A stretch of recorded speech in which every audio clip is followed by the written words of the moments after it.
你而家聽緊嘅係68號電台綜合頻道。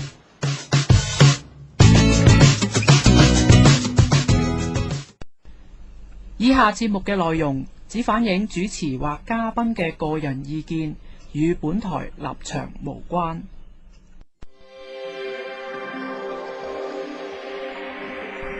港人港事。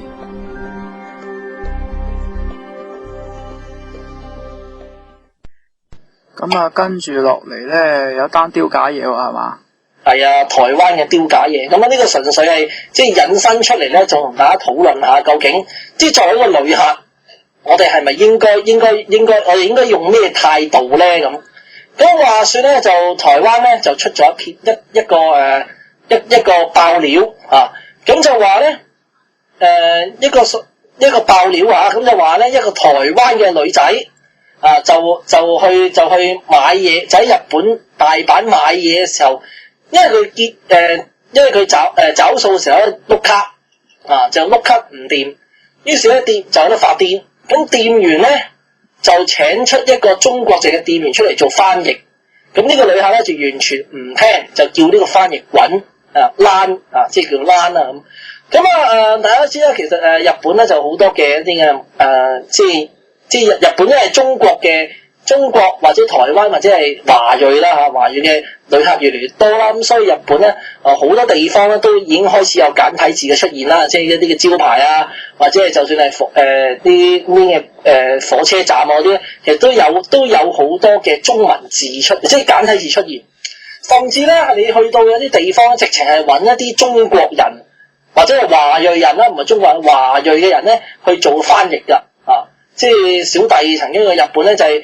即係去買飛嘅時候咧，即係買火車飛嘅時候咧，係直情真係有個識講普通話嘅人走嚟問你究竟買，即係話中國人啊，買咩啊咁樣嘅直情係啊，咁所以其實咧就所以大家可以即係大家都要留意成日本其實越嚟越多講，即係好多講國已經開始有講國語嘅人去招待㗎啦，咁就話咧呢個人咧就去到日本神戶玩，咁購物要找錢嘅時候，發覺佢張卡冇錢，就一口咬定係嗰個店鋪機嘅問題。咁中國籍即係叫中國啦啊，即係唔知係咪中國啦？呢個華裔嘅人出嚟解釋翻譯，咁呢個台灣嘅遊客就唔想聽，就叫呢個翻譯滾咁樣講。咁個翻譯就話你冇俾我解釋嘅機會，你都冇俾我講嘢嗰個台女咧即係台灣嘅女仔咧就話，然後咧你冇同我講廢話，你自己講點解要講呢個有問題？點解話係我張卡有問題？話我銀行嘅問題？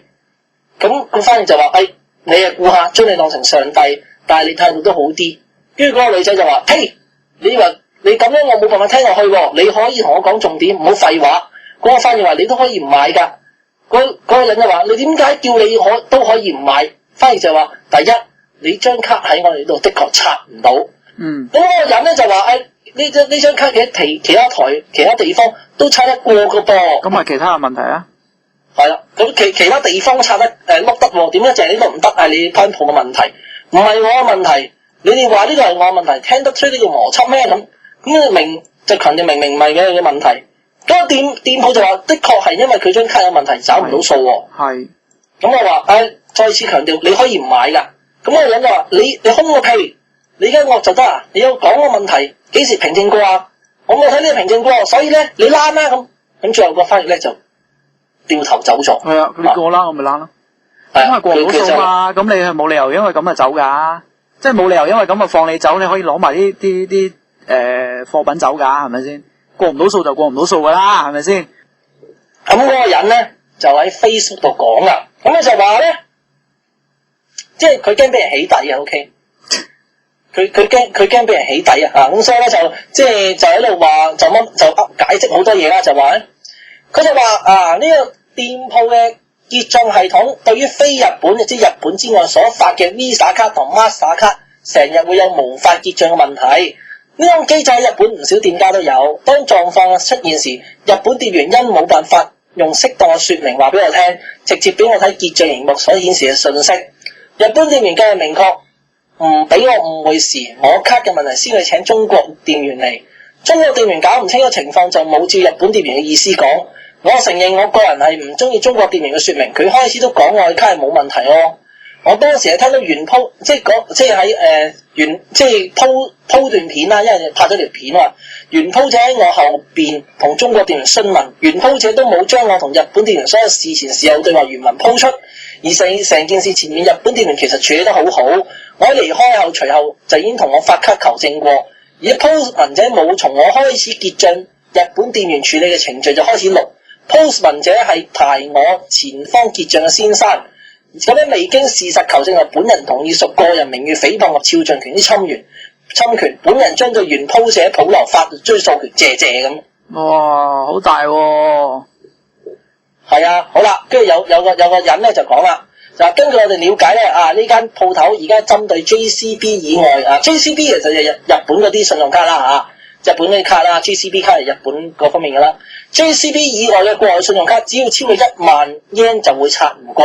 我哋詢問過係因為有發生過盜刷嘅行為，所以而家針對國外信用卡限制比較多，唔俾店員好好解釋，又一副自以為花錢係落大爺嘅面，真係好糟糕喎。係都冇現金咧，現金唔夠刷唔過就唔好買啦咁。咁啊，跟住咧就嗰個人咧就最後就講啦，就話大家好抱歉，大家好，真係好抱歉。呢件事造成店家困擾，社會轟動，親友擔心，真係好抱歉。發完啱啱嘅聲明文，我沉澱咗呢件事完全係我嘅唔啱，從頭到尾任何一個環節，我唔應該用咁嘅情緒處理事情。我可以選擇好好講頭先嘅聲明文，請大家忽略。我唔應該咁樣處理事情，真係好抱歉。希望大家唔好再因為我嘅事生氣，真係好對唔住。即係驚人起底咯。嗱，頭先你聽完講呢個台灣女人講嘅嘢，其實佢嘅意思就針對緊個翻譯，佢就話嗰個翻譯。咁啊，翻最原點就係當初你發什麼標咧？請問係啦，你發咩爛渣啫？你話個中國翻譯呢樣嗰樣，去翻個原點，問題就係個日本嗰個職員，其實你話佢處理得好，我話佢處理得唔好。如果你咁樣講法，原因係佢根本唔識同你溝通，所以佢先揾個中國翻譯嚟啫嘛。同埋佢都未知嗰個結賬系統真係好似你講嘅情況，佢正常嚟講，佢只係同你講係過唔到數啫，佢又冇話啲乜嘢，但係你即刻就發爛渣，所以人哋先話你可以唔買啊嘛。係啦，咁你真係你碌唔到佢都唔知噶，大佬。事後就出嚟講驚起底又成，咁其實一啲人咪一樣會起你底，唔好玩啦。即係佢咁樣道歉真係驚起底嘅，但係問題就係你個問題就係你出到去，你碌唔到嘅時候，你係咪唔好即刻發爛渣咧？碌過第二次唔得，咁咪俾現錢咯。咪係咯，點解一定要用卡咧？係啦，你話唔夠現錢，咁問題就係佢係過唔到就過唔到噶啦。因為其實咁講啦，你特別喺外地使用你嘅信用卡嘅時候，如果出現咁嘅問題，你更加阿哩吉地啦，即係話人哋個系統喺個保障上面其實多咗重咯。即係佢都擔心你會唔會因為咁出現咗一啲嘅問題，例如話可能係盜賊啊、黑客啊等等諸如此類咁樣攞咗你嘅信用卡資料去過數咧，而你唔知情咧。所以首先一樣嘢就係你攞住呢張信用卡去消費嘅時候，你唔好老奉覺得係一定係理所當然會過到數。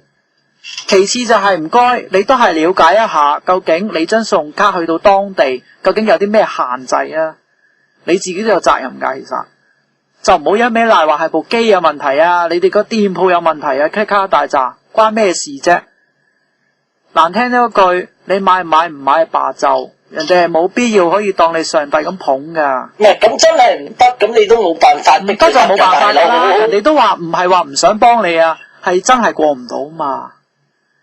咁唔通因為咁樣我就放你扯咩？咁啊，所以佢都係好禮貌地同你講，你不如你一係你又俾現金買嘅啫，唔係你咪即係可以選擇放棄唔買咯，係嘛？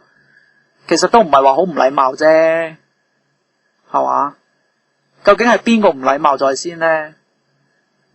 唔好以為你自己係客人就覺得好似大晒至得噶。而家個資料就係話嗰間嘢係針對國外嘅信用卡，只要超過1萬yen就會碌唔掂。係咯。咁你都冇辦法嘅。咁即係證明乜嘢咧？佢係保障你嘅咋。佢都冇辦法叫，佢都冇辦法幫你打開個解密。佢係保障緊你嘅安全咋，消費安全啊。另一方面，我咪又係嗰句咯。其實你自己都有責任去查清楚，究竟你喺消費嘅時候，你特別係你國外嘅信用卡，去到外國旅遊嘅時候，究竟有啲咩限制？打個譬如，假如好似香港咁樣，你係用呢個信用卡去外地消費嘅時候，你要喺香港開通咗先嘅喎。但係如果你冇開通到，你直接去到外國咁樣去消費係過唔到數嘅時候，唔通你有辦法？係嗰啲係撳錢，撳錢。而家銀行咧，其實就有嗰個所謂海外撳錢嘅鎖嘅。我誤會咗啦，即係撳錢嗰部分啦。係啦，即係都係套翻同一個道理啦。撳唔到錢，唔通你向銀行發爛渣？當地銀行發爛渣？係啦，唔會噶嘛，因為你係要有責任去了解下究竟。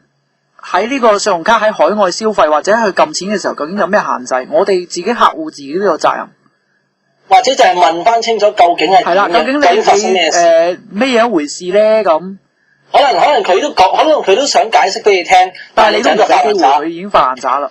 你就話我想解冇問題啊！你問題啊！咁大佬人哋真係碌唔到。你可能即係頭先講間嘢係針對超過1萬yen就碌唔到，但係冇辦法叫佢解㗎。係啊，而拍片嗰個人點解係咁樣做咧？佢根本睇你唔順眼，睇你唔過眼。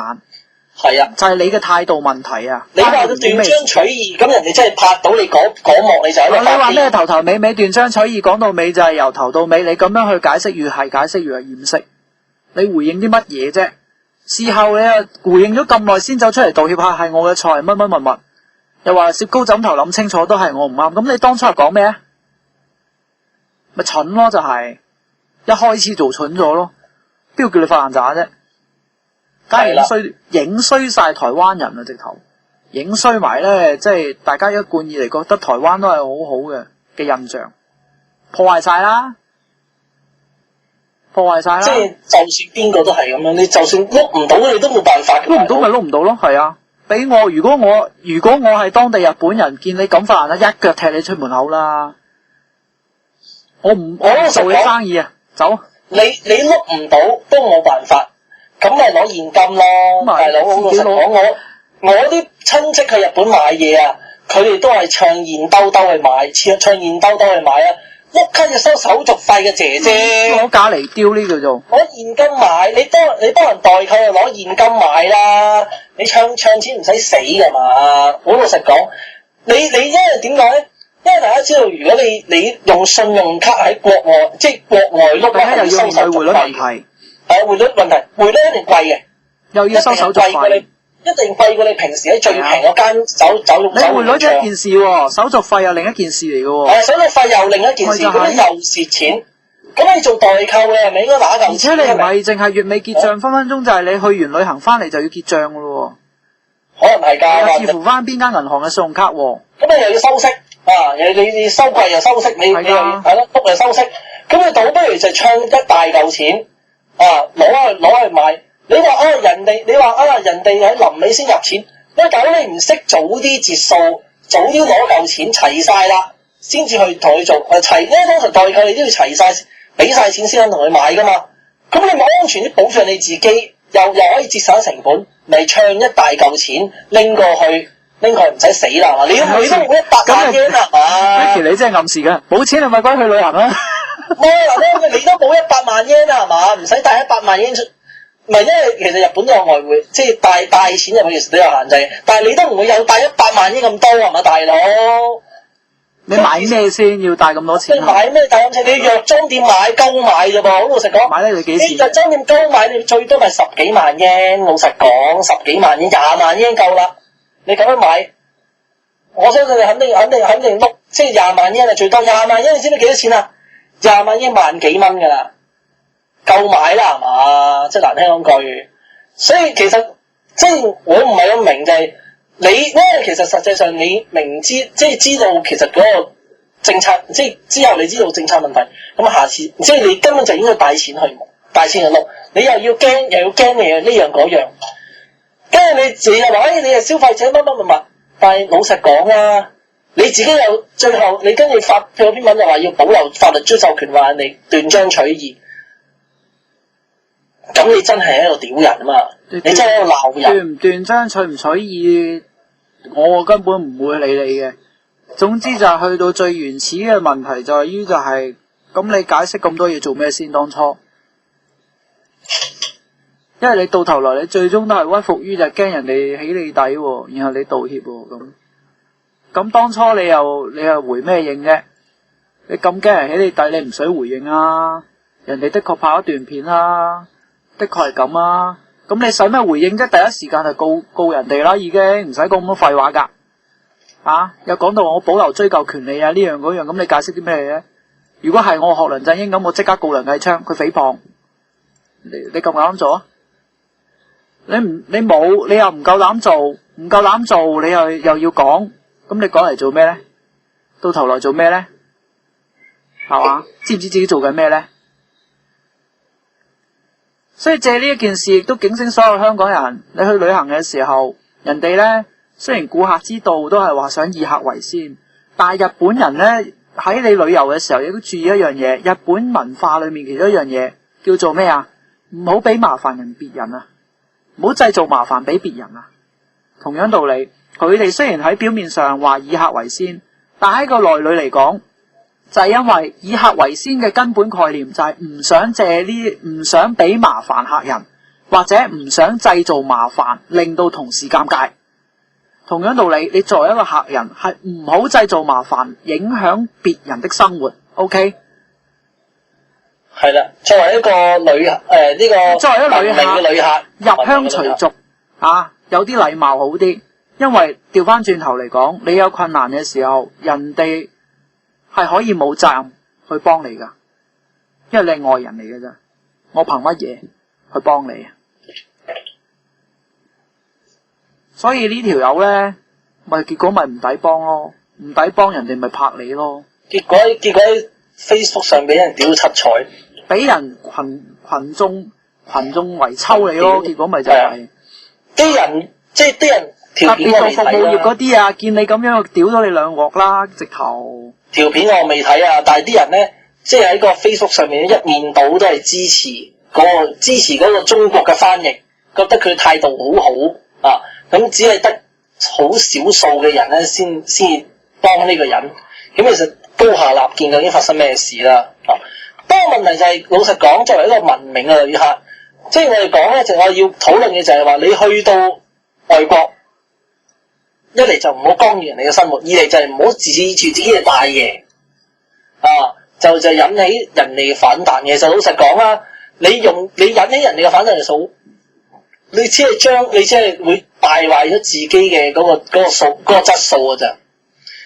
好老實講啦，而家其實日本嗰邊其實已經開始出現所謂排外嘅一種諗法。當然呢種諗法未完全成為氣候嘅，未完全成為氣候，只不過只係好普通啦。我哋講好普通啦嚇，已經有啲人對於一啲嘅中國嘅遊客。冇禮貌嘅情況，就已經有不滿。例如講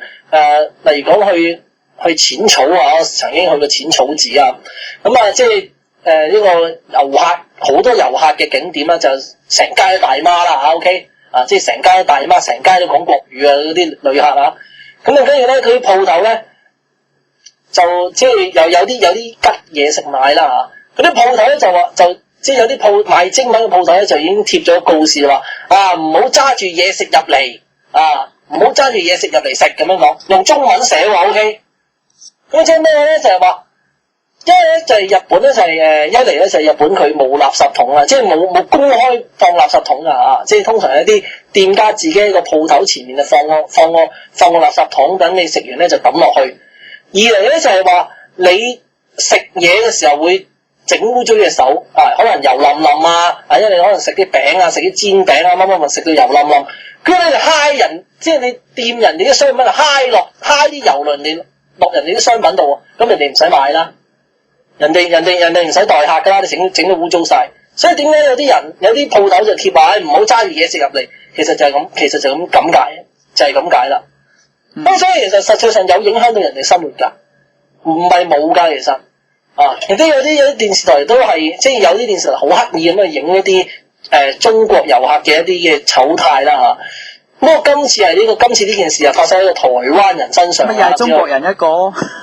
就發生喺台灣嘅人朋友身上啦嚇。但係問題就係作為一個文明嘅旅客，去到都要入鄉隨俗嘅，真係入鄉隨俗嘅。所以盡量就唔好破壞人哋嘅。你例如講緊你去搭火車即係 JR， 成架車係靜嘅 OK， 成架車係靜嘅。啲人咧通常自己聽嘢，自己撳電話或者喺度瞓覺佢個文化係咁噶，根本就好靜嘅，係唔可以製造麻煩俾人啊。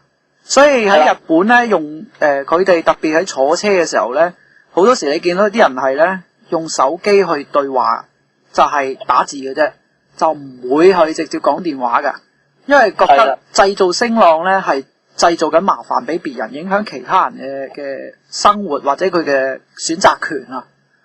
係啦，呢樣咧喺我哋啲中國旅客其實係唔識得入鄉隨俗，真係。係有啲嘅中國旅客其實係好冇禮貌嘅，其實。我未見過，我咁啱未見過啦嚇。咁但係都有啲即係我見到有個日本人咧，其實佢戴 headphone 咧，嗰個即係嗰個機咧開得好大聲咧，其實好響咧，其實都已經好礙眼嘅即係已經得一個兩個一個半個係咁樣啫，其他多數都係好靜好自律嘅，甚至我之前喺度講過就係你讓位嗰啲阿婆阿婆都唔肯坐嘅，其實老實講係㗎，都唔肯坐㗎，係唔錯嘅。佢係覺得你讓佢係唔啱，即係你讓佢先睇你咁樣係製造緊麻煩俾佢啊！唔係，咁我就好，跟住我就好甩咳咁話俾佢聽，我下一站到啦，咁佢先，因為我咁啱咧，我隔離就有個空位，咁佢個老公就坐咗落去，咁我見到佢老公坐喎，下個站到喎，得啊，咁我叫佢坐，佢又唔肯，佢又揈手話，我就好甩咳咁話，我下個站到啦，咁嗰個婆先肯坐咁樣，我話我下個站到啦，咁俾你坐啦，咁即係類做咗個手勢啊，講嘢話俾你聽，咁佢先肯坐。咁就話，晚喺度話唔該。應該係話咧，佢哋係有讓座、關愛座，不過問題就係咧，嗰啲後生仔係唔坐關愛座嘅。唔係都坐嘅，都坐關愛座，但係咧就係關愛座真係有嗰啲人咧就會俾佢坐。即係意思就話總之就有嗰啲人就會坐落去啦，佢係需要啦咁。正常冇嗰啲人咧都會坐嘅，冇嘅都會坐。不過就如果佢自己係坐緊關愛座，又係唔係呢啲人士啊，佢會自動會起身。係啦。OK， 但係如果係以外嗰啲咧，基本上其實佢哋就唔會讓座嘅。即係就算你讓佢都唔肯坐。都唔肯坐，因為都係嗰句啦，佢唔會因為咁樣去阻礙人哋嘅選擇權啊。OK。係啦，佢都覺得你睇佢唔起，咁所以就最好或者係尊嚴問題啦。你睇唔起啫，咁啊，咁樣啊。呢個係當地嘅文化，不過希望大家都緊守啦。所以其實即係作為一個文明嘅遊客，盡量去到嗰度都唔好騷擾別人，咁樣係會好啲嘅。咁當然啦，你可能影相嗰啲咁，你冇辦法，你影到人哋咁，你都冇辦法。但係唔好刻意咁去影人哋。咁因為肖像權其實都好重要即係你可能你你可能你想感受啲氣氛，影下人來人往嘅嘢。咁你就唔好刻意咁影啲人。即係當然有啲所謂嘅資入嘅一啲嘅網站或者係咩就教你影相你影相咧就問過人哋先咁你如果你想影一條你想影條樓梯咁啲人行企企咁你都冇辦法㗎咁所以你就唔好刻意咁影啲人咁其實就已經盡咗你自己責任就千祈即係你攞嚟逐個問啫大佬你影條樓梯。可能你想感受個氣氛，你影條樓梯上落，都係幾廿間上落，你逐個問喎，唔得噶嘛。所以都係做個文明啲嘅公民，要小心，盡量唔好騷擾人呢個，或者盡量唔好阻礙到人，或者唔好影響到人，呢啲先係一個文明旅客嘅行為。頭先我哋講呢個台灣旅客嘅例子喺神戶呢個藥妝店嘅例子，其實係好唔啱嘅，其實。頭先我哋講得好啱㗎。係個別事件啦。冇錯。